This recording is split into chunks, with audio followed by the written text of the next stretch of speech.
Building bridges, economic and development cooperation amid multipolarization has been one of the topics under discussion in the ongoing security conference in Munich, Germany.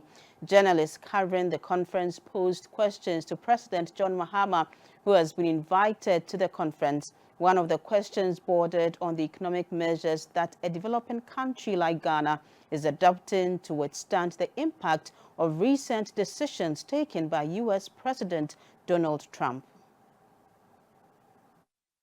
Mr. President, I'll turn to that because we spoke about it in the context of aid and you mentioned it in trade. Let's talk about what this, and to use the phrase here, multipolarization, what is the new system that you would want to create both for trade and aid, assuming that the US is doing what it's doing? What is everyone else going to need to do now?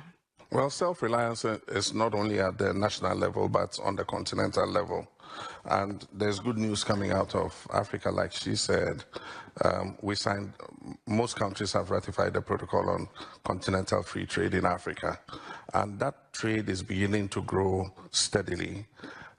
We're able to export tariff-free into our countries. Of course, there are obstacles because our trade channels have been the colonial trade channels between us and Europe and not amongst ourselves. So one of the things we need to deal with first is how we develop the infrastructure to be able to exchange goods amongst ourselves.